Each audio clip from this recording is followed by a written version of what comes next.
talk about? You want to start with? Let's start I with guess Drake. the break and okay, that works for Let's me. start with Drake. Yeah, let's start with Drake. So I ain't gonna lie. I like when I heard Scary Hours 2 was coming out. Like my level of excitement was very minimal. Mm-hmm. I was like, all right, cool, whatever. It was like you told us Certified Lover Boy was supposed to come out January. Like, now. Yeah. So I was like, all right, cool. You're gonna drop this little. I don't even know how many songs gonna be on it, but I knew it wasn't gonna be a whole album. I was like, oh, gonna be like a little snippet of something. But sir, bless him.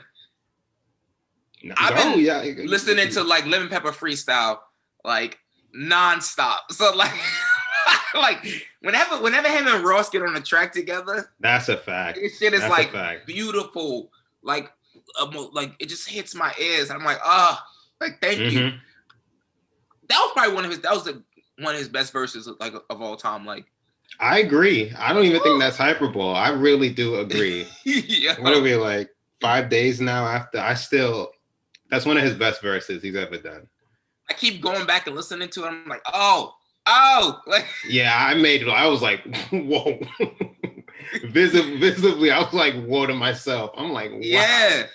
That's like I be like just sitting in the crib, like, yo, I be doing work like, oh shit, like. And it's bar after bar, but go ahead.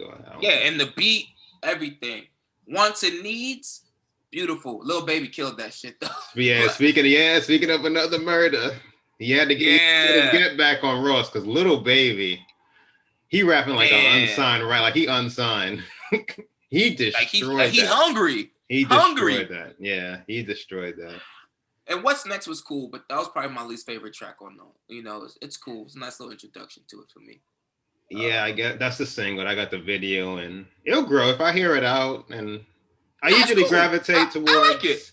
I like it too, but I gravitate towards and then the pop songs will grow on me, and then I get tired of them because they play too much. But same thing with God's Plan and Diplomatic Immunity. So. But What's Next is cool. If I hear it out, obviously I'm gonna do my thing. But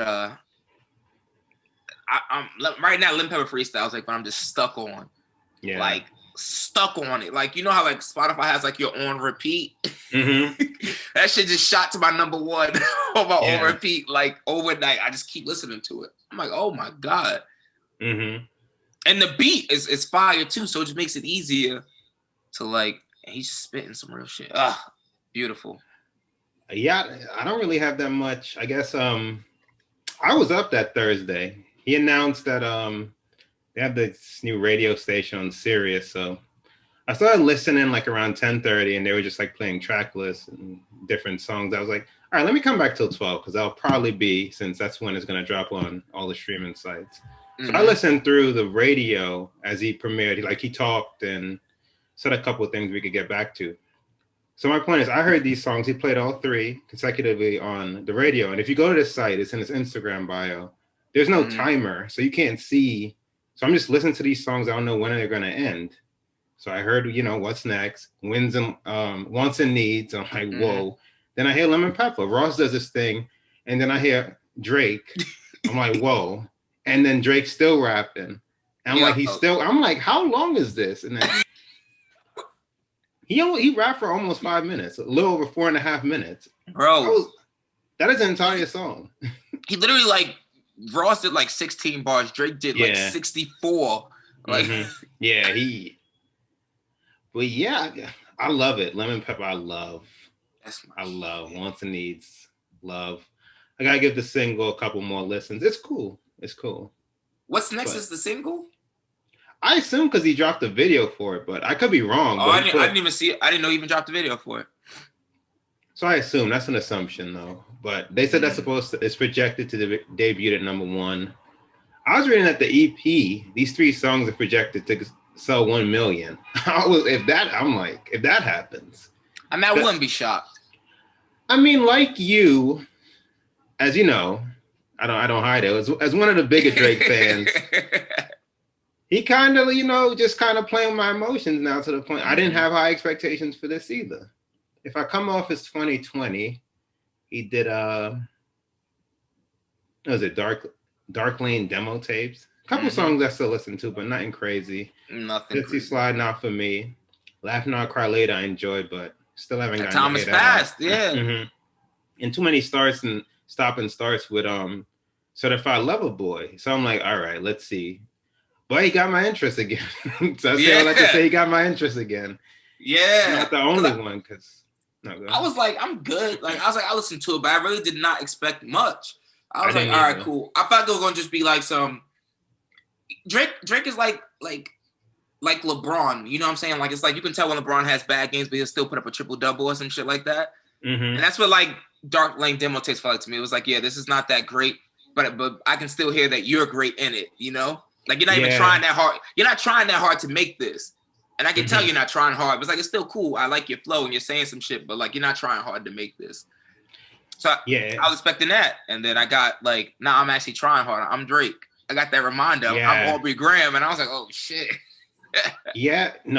That's a great point. Because he's like LeBron that you can only judge him against himself. I mean, I think Dark Lane went platinum, Tootsie Slide went #1, Laugh Now went 2, and it's like a kind of a down year for him. The impact didn't feel the same. No, you gonna do the numbers.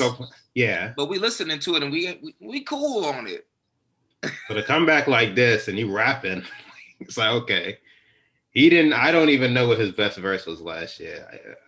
And he's already eclipsed it with the.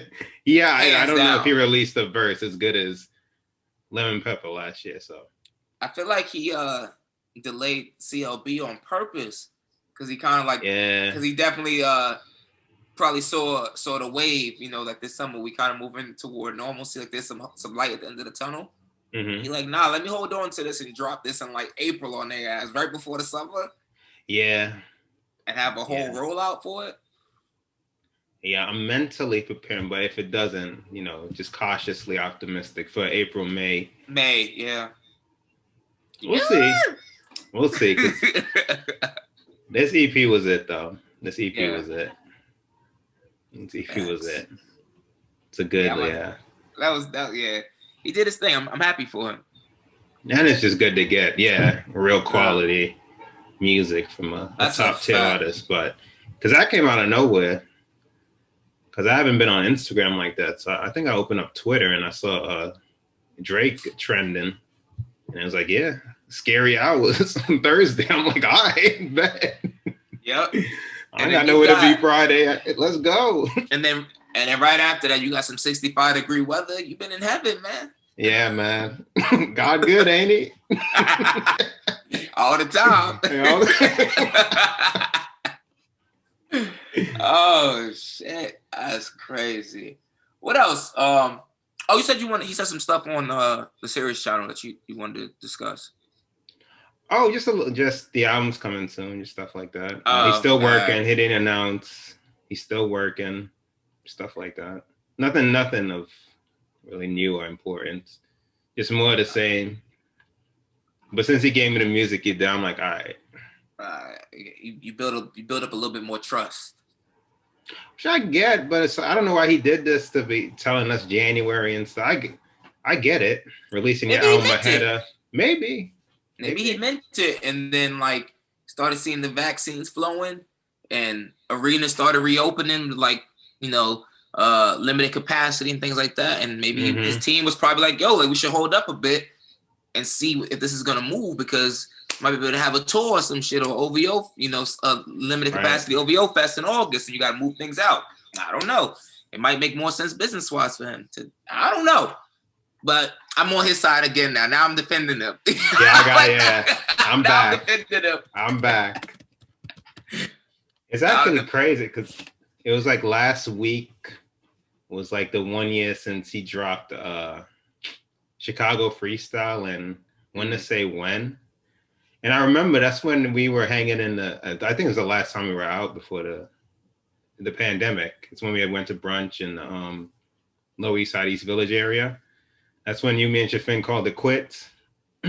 We shouldn't have. Yeah. But I remember getting in my Uber and opening my phone and seeing that and listening to that then. And to be like, that's been a year since then. That's crazy. Crazy. But I'm always look back on that day this summer. Yeah, for motivational purposes. Yeah. You gotta dig deep. Gotta dig, yeah.